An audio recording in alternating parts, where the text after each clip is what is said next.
Back in 1977, George Lucas dropped Star Wars: A New Hope, and nobody saw it coming. It was a proper massive swing, an otherworldly yet captivating story with state-of-the-art special effects that almost 50 years later still hold up. And with that, Star Wars instantly became a household name. And unlike the other multiple household names that have come and gone, this one didn't go anywhere. With multiple toy lines, amusement park entries, and of course video games, keeping the public constantly interested in one of the most successful and well-respected franchises of all time. Sure, that original trilogy of films may have ended in 1983, but that didn't stop the hype. After all, 1, 2 and 3 were actually the 4th, 5th and 6th movies respectively. So, therefore, when the news of a prequel trilogy was first officially discussed in Variety magazine in 1993, the hype grew stronger and stronger. 1999 was finally the year that we got to see a new Star Wars movie, the first new Star Wars movie in 16 years.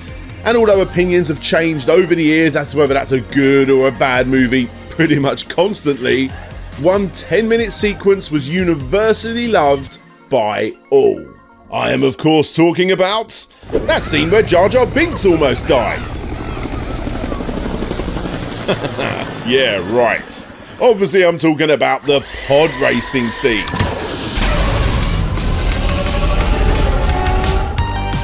This unique and imaginative scene was a true technical achievement and a reason to go back multiple times no matter what you thought of the movie.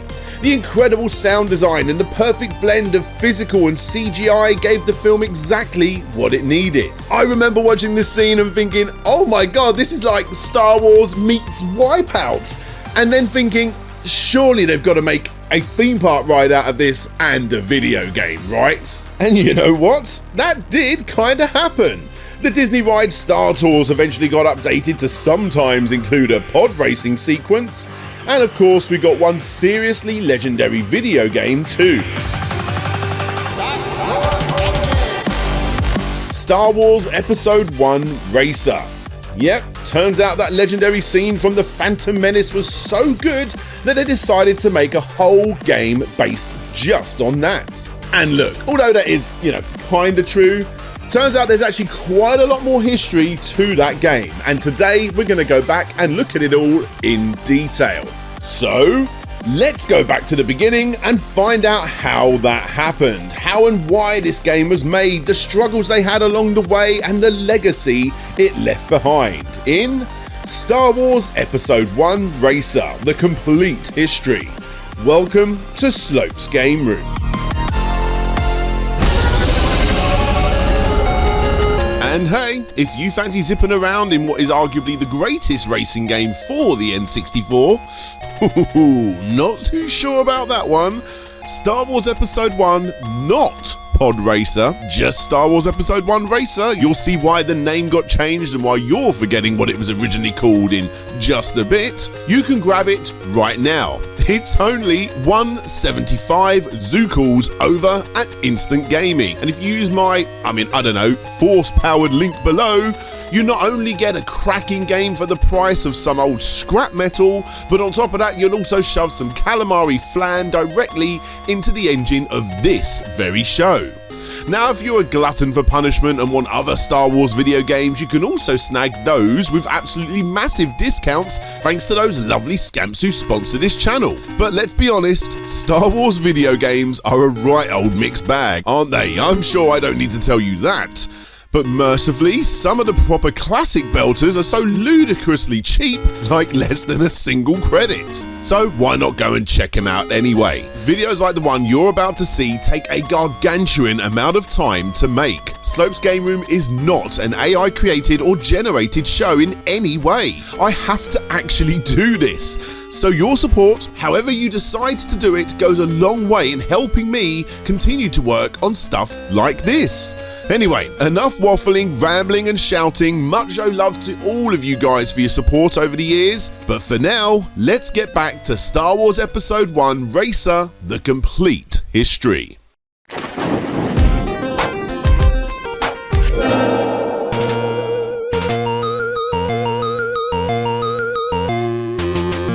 A long time ago in a galaxy far, far away, to be specific, the date was 1997 and the location was California, John Knowles, who had more than a little experience within the world of Star Wars video games, was finishing up the hotly anticipated Shadows of the Empire for PC and N64 with his team at LucasArts. A game that felt like the team just chucked a whole lot of poodoo at the wall to see what would work, and obviously some of it very much did work and some of it not so much. Even for the time, the levels that stood out really did stand out. It felt like you was in the world of Star Wars, which is exactly what you wanted as a gamer. Unfortunately, every other level was a different style of gameplay and ultimately felt like a drag to play compared to what came before it. In a Retro Gamer interview, John remembers this time far too well. We learned the hard way that we tried to do too much with Shadows, which had several modes of gameplay. We came away from that project agreeing that next time we should do one thing and do it really well. Originally the plan was to create a follow-up, but instead the team were invited to Skywalker Ranch, just up the road. And it was here that they got to see an early preview of the upcoming Star Wars Episode 1 movie, and more importantly, not a finished version of that iconic scene or even an early version of that iconic scene, but instead just some concept art of the podracer with a little description that read, "It will be like a Ben-Hur chariot race with jet engines instead of horses." And with that, the team had found their next Star Wars game that will feature just one thing, and one thing that they could attempt to do really, really well.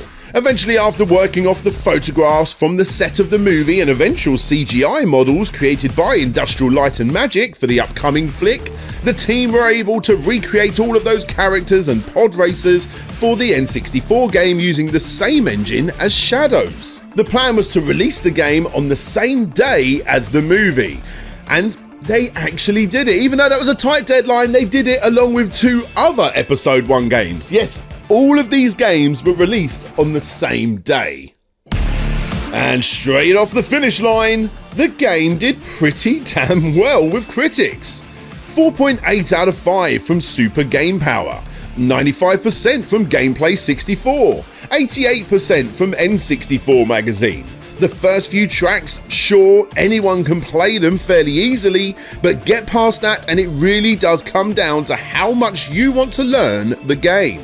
Personally, I don't see that as an issue in the slightest. Every futuristic racing game and virtually every arcade racer requires you to learn the mechanics that are unique to that title, and this game is no exception. Exploring 8 worlds with eventually 25 races, if you can unlock them all, some of which are made exclusively for this game, is no small feat. And here's a little factoid for you. Newcomers Jin, Riso and Sai Younger were created by Jim Reese and Clint Young.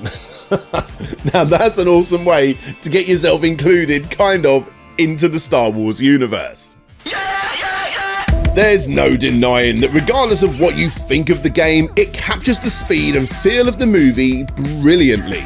The way the jet engines give off that tugging feeling every time you shimmy left and right looked and felt exactly how they should. And the way they worked out how to do this was that you are not going to believe this, but coder Eric Johnston, who lived near the coast in the south of San Francisco, had 2 yellow retrievers named Abacus and Tangent, who would then tie climbing rope to each of them with him in the middle on a skateboard, and then they would tug him towards the beach as he overpasses cars.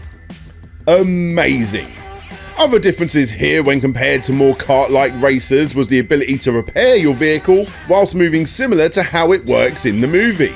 This mechanic also led to the ability of being able to constantly speed boost, however overdoing this could result in your jet engines exploding. And just after a few races it became apparent that upgrades are very much needed if you want to continue as you bash and smash your way through each stage, which although may look annoying, technically feels quite true to the source material. However, what didn't stay true to the source material was the layout of the only race that you see in the movie on Tatooine. LucasArts passed on the exact layout of the track in a top-down view for the developers to transform into the game, but when they did, they quickly worked out that it was just simply way too big, taking nearly 15 minutes to complete at 400 miles per hour. This resulted in the team having to cut it short, and whilst doing so, they worked out that by adding large gaps for the players to jump over was one of the more exciting parts of the game to take on, which is why so many got added to the other planets too. Further inspiration came not from Wipeout, F-Zero or Extreme G, as you would have probably heard elsewhere, but instead Top Gear Overdrive, Sega Rally and the criminally underrated Beetle Adventure Racing. And now with that in mind, I think it's why this pod racing game may seem like just another futuristic racer to add to the pile, but like the best of them, it feels unique, especially if you've plugged in a second controller so that you can steer it the way that Anakin does in the movie with 2 levers. Oh, and one final little factoid for you regarding this game. They originally wanted it to be called Star Wars Episode 1 Pod Racer. But due to Ubisoft owning the copyright to the name Pod for their game Pod, they couldn't. Of course, the game wasn't just released on the N64, the PC was actually the platform of choice on day one, although the up-res tracks found in the Dreamcast port was, for the longest time, the go-to port to play with its better-looking tracks, CD-quality soundtrack and the cutscenes. Besides this, the Game Boy Color also got itself a port which has an awesome chiptune rendition of the theme from the movie. But besides that, it's pretty much as basic as you would expect, an overly fast Micro Machines clone that requires you to memorize every single track if you want to get anywhere in the later levels. Only really worth playing if you're curious.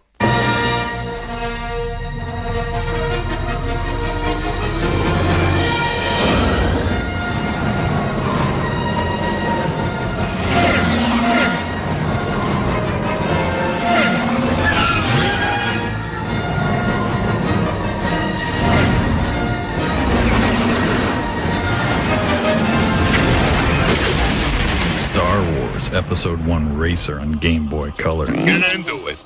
And then came the absolute best port of them all. And I say port in the loosest possible way, as this is pretty much completely remade using a more standardized Sega engine, obviously in the arcades. Now, as this is an arcade game, it does of course graphically look the business compared to the others, but as you all know, that's not the real draw here. The real draw is the cabinet itself, which had 2 levers just like the ones in the movie for you to control your vehicle. It was still hard to get used to, but boy oh boy did you try and try again. I mean, you are literally in the cockpit of a pod racer from the movie and it felt exactly how you would expect. But if I'm going to be honest, it doesn't control quite as well as the N64 original. It's definitely not quite as fast either, but again, this was built for the arcades, and really the exciting thing about it is the fact that you get to sit in that big pod racer. Well worth trying out if you see it in the wild, because honestly, playing via emulation, not only is that buggy, but it's also apparent that it's not quite as good as what the console owners got beforehand. The fate of the galaxy rests on the outcome of a race. The outcome of the race rests in your hands.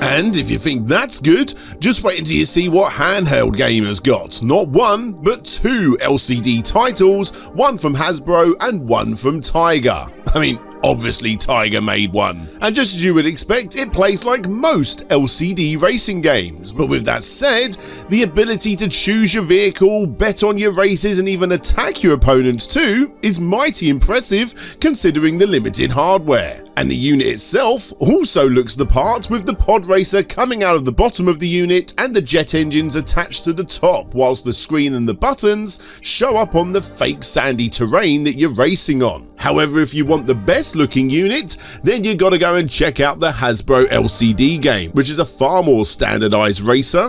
And even though the gameplay may look far more basic, it not only looks the part, but also includes motion controls too, as seen by the advert for the game. The future of the universe depends on how you play the game. The electronic podracer game. Compete against the toughest racers on Tatooine. With its virtual motion sensors, you don't just steer it, you fly it. Move left, it banks left. Steady in a tight squeeze like Beggar's Canyon. Hit a wall and you'll feel it. Win and freedom is yours with the Podracer. Star Wars, it's your universe. The Podracer, an Episode 1 game from Hasbro. Which finally brings us to Star Wars Racer Revenge, the final game in this Star Wars mini spin-off franchise, and a game created by a completely different studio, Rainbow Studio, for the time exclusively for the PlayStation 2. And yeah, it's more of the same, which honestly is fine if that's what you want. But unfortunately, a few years after the release of the last game, it turns out that the hype had most definitely worn off. Firstly, the graphics themselves. Look, they do look nicer. However, like many PlayStation 2 games for the era, they tend to do this weird blurring effect every time you boost in the game. That I shamefully must admit I thought was pretty cool back in the early 2000s, but now they're super jarring, almost quarter of a century later. But unfortunately, the graphics was not the main reason this game didn't do too well. It was the hype. The original was a lightning in the bottle game for the time. Most reviewers nowadays that talk about it tend to like it if they grew up with it, but newcomers are less excited. Racer Revenge showed that even 3 years later, people had already started to get tired of the formula. And honestly, the original did everything it needs you. It let you play out that one scene that everybody universally loved from that brand new at the time Star Wars movie. I mean, technically, it was a cash grab. Of course it was. It was a Star Wars video game. Heck, you had 7 titles released within 2 years of this movie's release that were all titled Episode 1. And crazier still, that's not all of the games released based on characters from this movie. But let's be real, it's Star Wars. Since when have fans ever worried about the fact that they're getting sold to regarding Star Wars?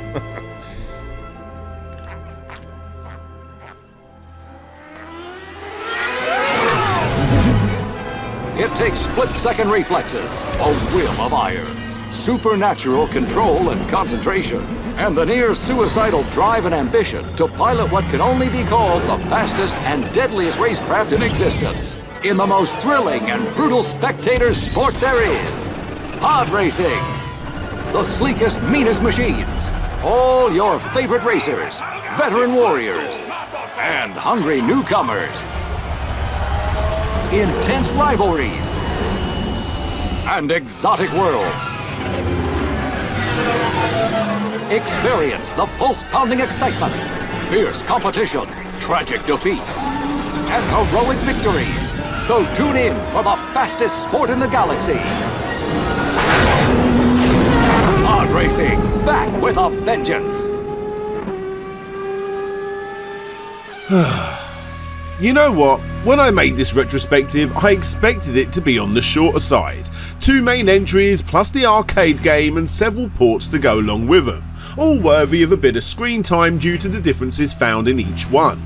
But then, whilst editing, I found these 2 LCD games. So of course, as this is the complete history, I had to add those too, and surely that's it, right? No, it is not. Turns out we've got quite a way to go, so with gritted teeth I thank my supporters of the show who have discovered a whole heap of other Star Wars Racer related titles. Let's start off with this. Star Wars Anakin Speedway Build and Drive Interactive CD-ROM from Lucas Learning.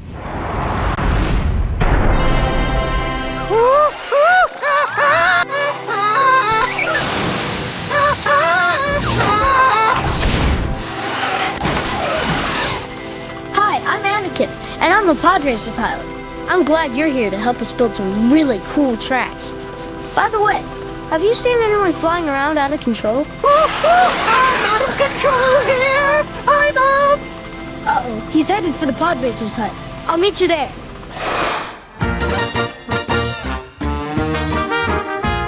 You know what? It is what it is, to be honest. I'm always amazed at how nostalgic these old interactive CD-ROMs are. I mean, gameplay-wise, it's not too different than the junk you get on phones and tablets these days. Click the button and watch the thing move about or dance about or whatever. But at least here, it's actually animated, and it's animated quite nicely. So, points for that. But when it comes down to the racing, I mean, it's pretty basic, as you would expect. You click low numbers to go slower around corners and click high numbers to go around loops or long straights or whatever. It's easy, it's forgettable, but hey, it's not even for kids, it's for toddlers. It is what it is. Ah! Next time, let's go slower around the curve. Seatbelts are mandatory on this course. Next up, you got a few LEGO games. Firstly, there's LEGO Star Wars the video game, which has a very zoomed out podracer section that is a nice change compared to the more typical 3D platforming adventure found in these titles. But with that said, it can be quite the stressful section if simply you're not good enough. It's a surprisingly hard section to get through, although thankfully when they remade it in the complete saga, it was far more forgiving.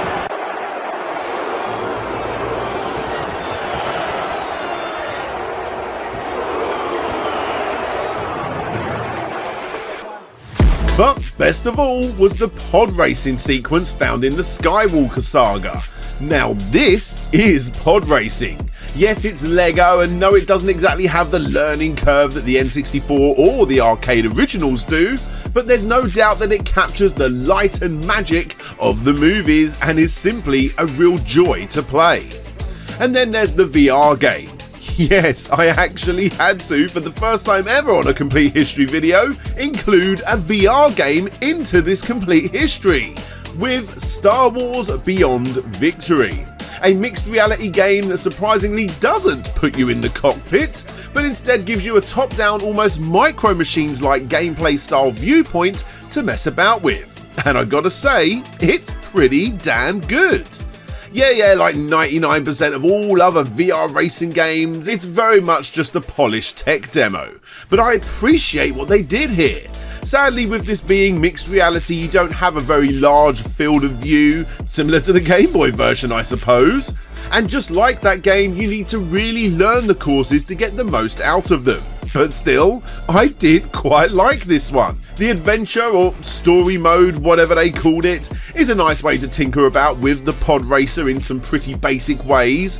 But as you would expect, as great as the voice acting and I assume the motion capture is, it's not much more than filler for the mixed reality pod racing sections, which again are actually quite fun. Well worth the £15 I spent on it at least, but I doubt I would ever want to pay much more than that. And that is finally it. Oh, well, yes, okay, you also got the Unity mode remake, which yes, does look nice, but I mean, come on, it's not official, so, you know, yeah, you got that too. Oh, God, you're gonna make me play it, aren't you? Alright, here we go.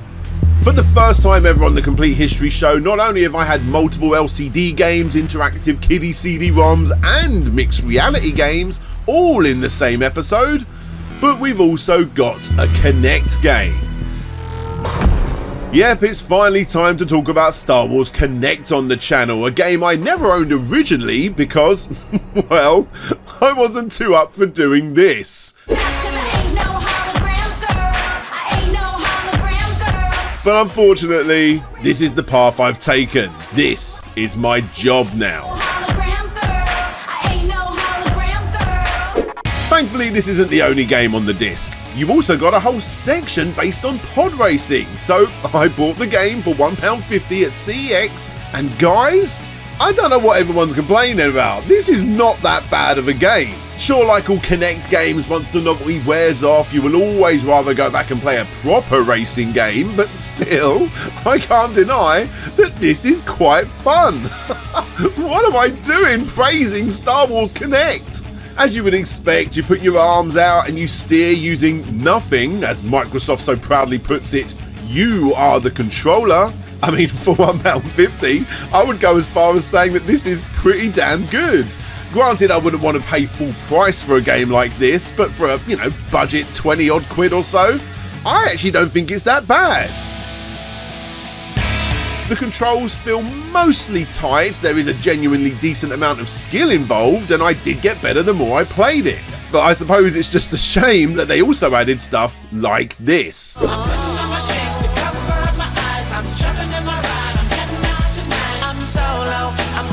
Because, outside of all of that, I had a short-lived but still very surprising blast with the pod racing mode.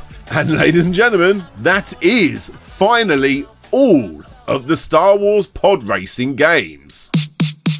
Look, at the end of the day, Star Wars Episode 1 Racer was the kind of money-making game that was actually good.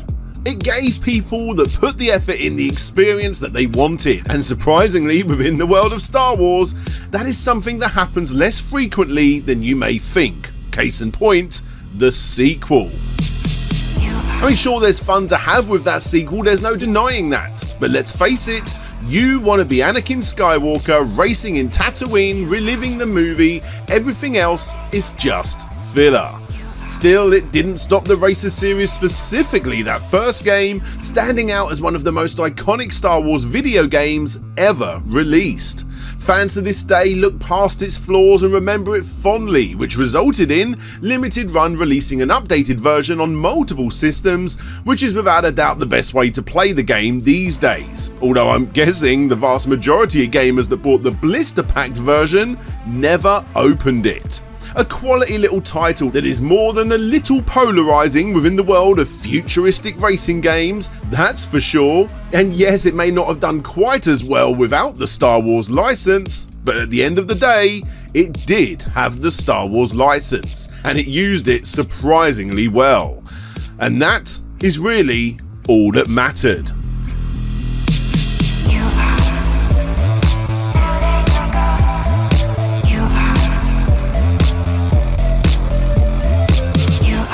Well, here you go. Here's a video I released earlier this year all about Star Wars gaming disasters. Like, terrible things have happened within the world of Star Wars gaming history. Yeah, you can go check that out right now. But this is the part of the video where I give a massive shout out to all of my Patrons and YouTube members. But first, let's give a massive shout out to long time collaborator of the channel, Akatimo84, who provided some of the extra footage that you saw in this video. Not only provided the footage, but then went out and actually bought the LCD games for this video to add to his incredible collection of LCD games. He's got an insane collection of these things. Yeah, he's helped me out a lot with these really obscure games, and yeah, it's made the video feel so much more complete. And also, he helped out with the Anakin Skywalker section as well. So thank you very much, my friend. And N64 Glenplant, who also provided a voice, also a long-time collaborator of the channel. We've worked together many times in the past. You can go check both those guys out down in the description. But anyway, yes, this is the part of the video where I give a massive shout out to all of my patrons, all of my YouTube members, with an extra big shout out going to Paisley Simpson, Thomas Coyote Baxter, Livestream, Dina81, Kumatora, Villarreal, Derakuda, Enraged Gecko, Akatimo84, Ian Qual, Arista, Mind of the Unsane, XZX, Andrew Dalton, Bram Perez, British Video Game Nerd, Chevmatic, Chris aka Brackman, I Have Lost Where I Was, Chris aka Brackman, there is Conrad Constantine, To Action Saxon, Dina, Insidious Bliss, Jay is Manchild, Jabba Al Aiden, Jeff Mianowski, John Yoskatus, sorry, Livestream, Mike Fallon, Nicholas Bertner, Paul Floats, Retro to Next Gen, aka Lou, Richard Alderjic, Robert Ramsey, Ryan Burford, Shadow Dragon, Swift Justice Peterson, The Sneaky Ferret, Vitas Varnes, and Ye Old Hamburglar. Thank you very much, guys, for all of your support. However you decide to support the show, just hitting that subscribe button. Seriously, the amount of people that watch my content and are not subscribed, it's like 75% or something stupid. Please hit the subscribe button if you like watching these sort of videos. I've got so many more. Obviously, the complete histories take a lot longer to make than other videos, so that's why they're a little bit more spaced out. But, you know, I never want to rush these things. And, yeah, I'm already well underway working on the next one as well. So thank you guys for your support. But yeah, until next time, this is DJ Slope signing out, and hopefully I'll see you all next time. Bye bye.